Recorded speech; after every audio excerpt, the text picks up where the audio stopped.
Hello everyone. My dear friends, we oftenly used to hear the concept of international trade. It has become a very vibrant topic in the modern growing world. By meaning international trade, as we all know, the fact that when trade appears between two or among more countries is called as international trade.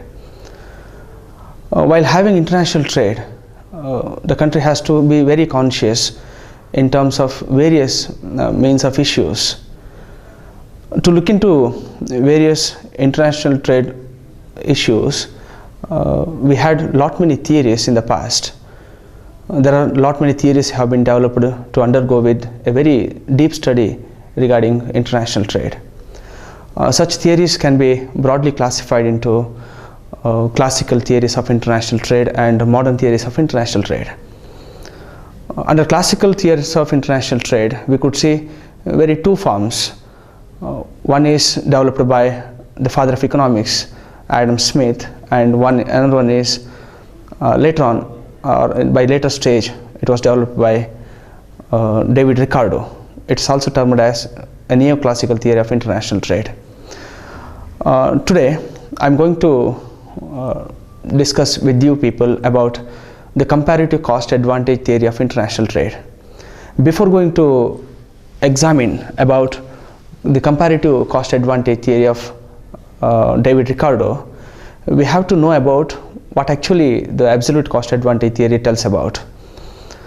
As I said before you that the absolute cost advantage theory, it was propounded by as well developed by the father of economics, S.D.M.C. According to Smith, he says that the main basis for international trade is an absolute cost advantage. When a country receives a very absolute cost advantage in the production of a commodity, then only it produces more of the same commodity and then it steps forward towards its exports. By having this base, the neoclassical theory of international trade, what I said before you, the comparative cost advantage theory, it was developed. Today's topic is the comparative cost advantage theory. As I said before you, it was developed by David Ricardo, a very eminent English economist. He played a very significant role in developing such theories. This theory was published in his masterpiece, The Principles of Political Economy and Taxation, published in the year 1817. Ricardo, he opines that each country will participate in international trade by looking into comparative cost advantage. Which country has a very comparative cost advantage by itself in the production of commodity, then the country would go for the export of the same commodity. By having these notions, S.D.M.C, he had built up his theory of comparative cost advantage theory by having certain assumptions. As we know, the fact that the theories without assumption is very meaningless. The very important assumptions of comparative cost advantage theory are there are only two countries, let us say about A and B. There are two commodities, X and Y, and there must be only one factor of production. In his analysis, he has taken only labor as a very prime factor of production. And the other assumptions are the technology used by both the countries, A and B, must remain constant. The taste in both the countries are similar or homogeneous. The efficiency of labor is also very homogeneous. As I said before, technology remains constant. There exists no transport cost while having this comparative cost advantage theory, and there exists free trade. These are the very assumptions given by David Ricardo for the analysis of his theory. With the help of these assumptions, if you go for a very particular table which is very suited for his theory, I said that there are two countries, A and B, but here for our example we shall take country A as England, country B as Portugal. As I said that this theory can be dealt with a proper table. The first column shows that countries and the second column shows units of labor. The countries are A and B. Here we shall take country A as England and country B as Portugal. And under units of labor column, we shall discuss on the production of cloth as well wine. It is very clear from the given table that Portugal enjoys a very absolute advantage in the production of both the commodities, because Portugal will produce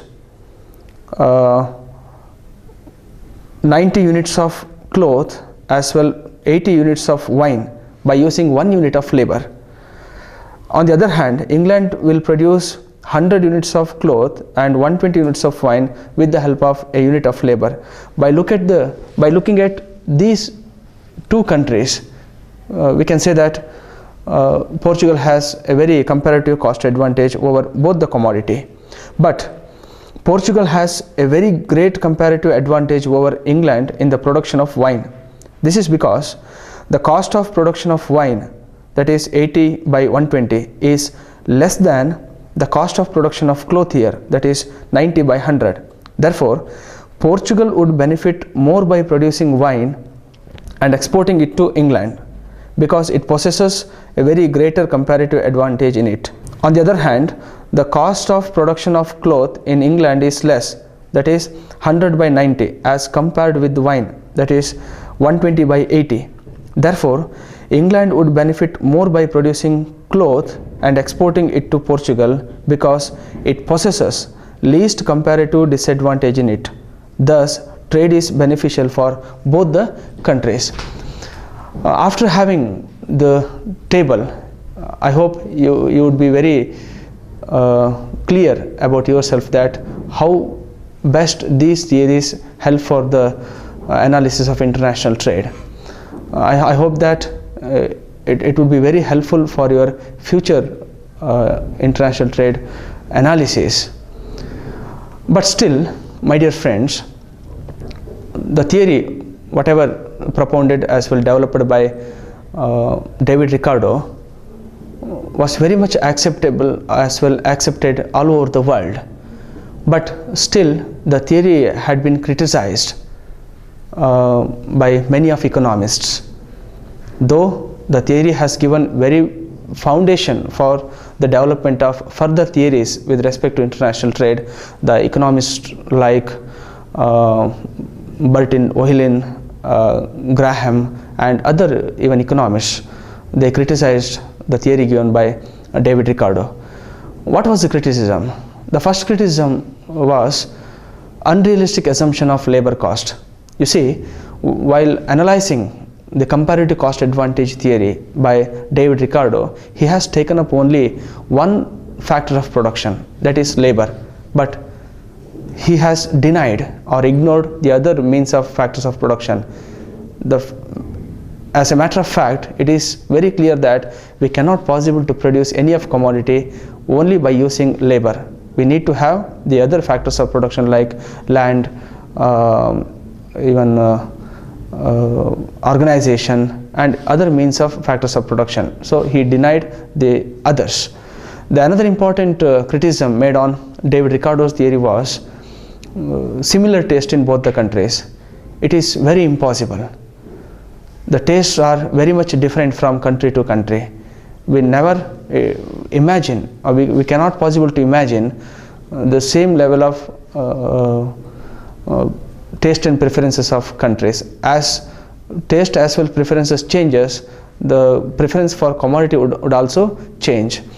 The one more is the assumption says that the technology remains constant.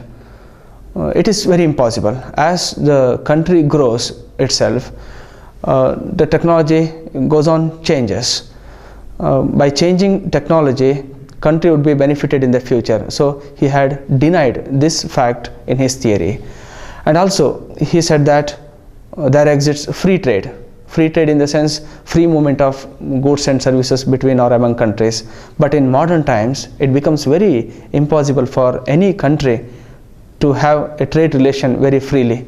There exists very artificial barriers while having commodity from one country to another country. So it is very unrealistic.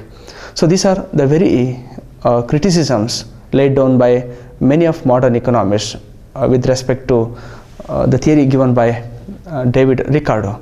But apart from these criticisms, what we have to think about the fact that David Ricardo has done a very fantabulous job, because he was the person who laid down for the first time the fact that international trade appears between two countries on the basis of comparative cost advantage. He was the first man to lay down the topic. So one has to salute for the effort made by David Ricardo. This is what the today's topic, and we shall meet some other time with a new topic. Thank you.